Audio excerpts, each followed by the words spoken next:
I have seen no question of our credibility from our allies around the world. I've spoken with our NATO allies. We've spoken with NATO allies, the Secretary of State.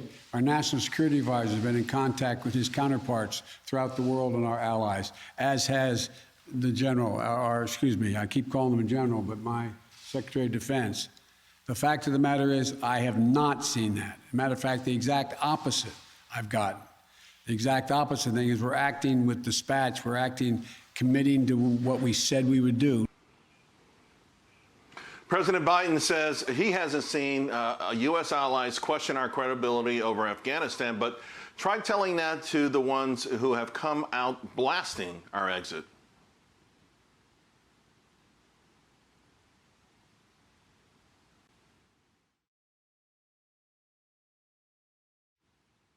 Since Sunday, we have been facing a new and painful reality on the ground in Afghanistan. Let me speak clearly and bluntly. This is a catastrophe. This is a catastrophe for the Afghan people, for the Western values and credibility, and for the developing of international relations. Let's get to read on all of this from former Director of National Intelligence, Ric Grenell. Rick, thanks so much for joining us. Around the world, they're blasting America. They're blasting President Biden. I saw a headline in the Telegraph where the parliament is holding President Biden in contempt. What are you hearing? Look, this is an administration that told us diplomacy would be back. They disparaged the way Donald Trump did diplomacy. But the reality is Joe Biden is either not being briefed on what world leaders are really saying, or he's lying, because the criticism has been vicious. I can tell you from the Germans, from the British, from the French, from Eastern Europeans, from Balkan leaders, it's really hard to explain how Joe Biden can look into the camera and pretend like he's not getting criticism. And Charles, he said, it's the opposite. He's getting compliments. Now, I don't know what world he's living in, but the staff around him have a responsibility to speak truth to power and to go in and say, Mr. President, that's not right. Here's the criticism. What is Jake Sullivan doing? I'm very concerned about Jake Sullivan. Here is a young man who has an academic record, and I'm sure that he's really smart producing white papers where you talk about crises and operations and foreign policy from a one-dimensional level.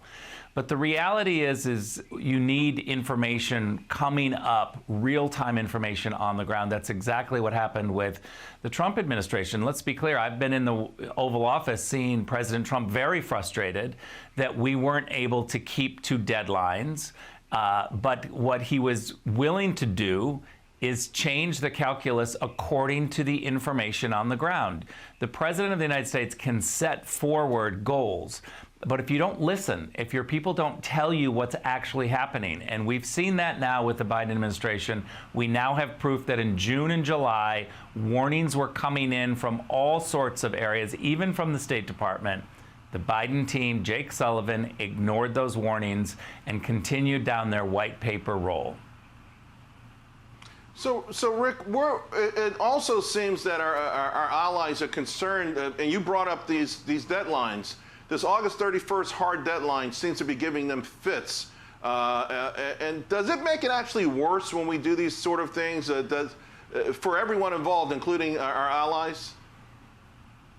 Of course. I mean, look, you want the United States to be strong and to not articulate exactly what our plans are. That's just kind of basic strategy. And so we also have to be smart enough to know that we can set goals and deadlines, but you got to be able to change them according to facts on the ground. Clearly, the Biden team is not hearing the facts. You look at what President Biden is saying. You look at, the masked up people standing with him like robots. It just looks like they're unwilling to look at facts and that they're going to move forward robotically no matter what they hear. It looks like, though, maybe those facts are going to force them to change their way. We just got a word that according to the travel pool, that President Biden will no longer be traveling to Wilmington. Of course, he gave that first press conference without any questions, went back to Camp David, had another press conference, took no questions, and then there was yesterday. You know, it's so interesting because you talk about the calculus and how all of these things look interesting and intriguing in a white paper, but in real life, you can't be robotic. In real life, the Taliban have a say in where we go and how this all plays out. And I think they're learning that, Rick. It looks like the hard way, that the other folks involved in this aren't going to go according to our script. It's a good point about the Taliban, because I think that the most important thing is what the Taliban hears, not what the Americans are saying. Because, you know, we can give some sort of a threat of military action to the Taliban.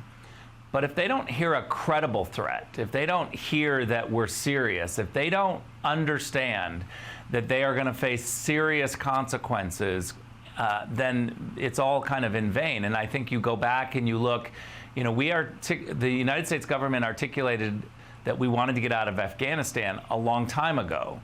But the Taliban did not reconstitute. They did not start taking over cities under the Trump administration.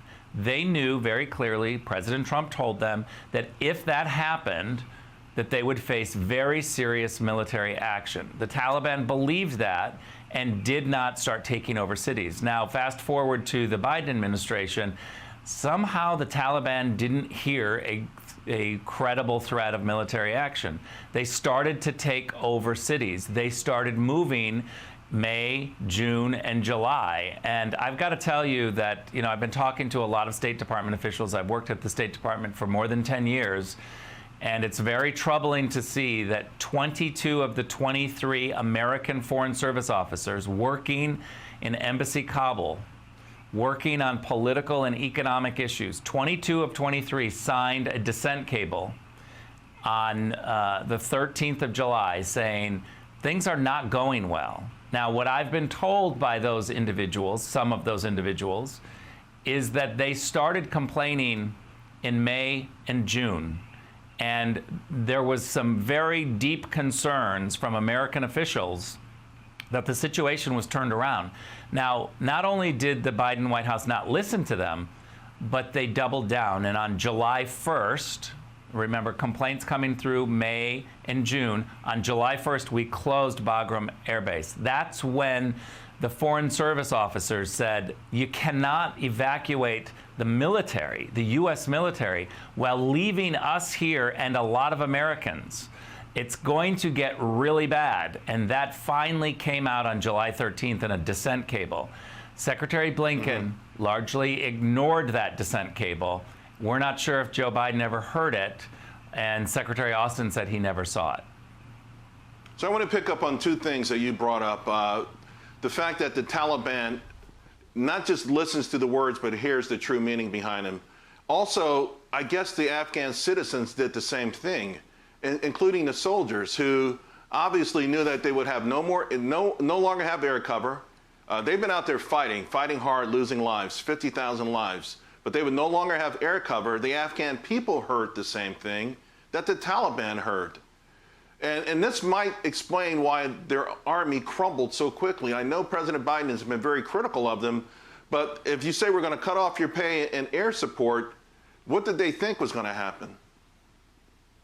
I mean, these are really good points. I think it's really clear that we articulate constantly that this was not an intelligence failure. This was a failure of the political people to not listen to the growing intelligence. The intelligence was out there. There were many warnings. And so we also need to be clear that the American men and women who made the U.S. safer because they went into Afghanistan and they got rid of the immediate crisis, the immediate threats that the United States were facing, these men and women did their job. They did their job honorably. They kept us safe. They won. They did everything right.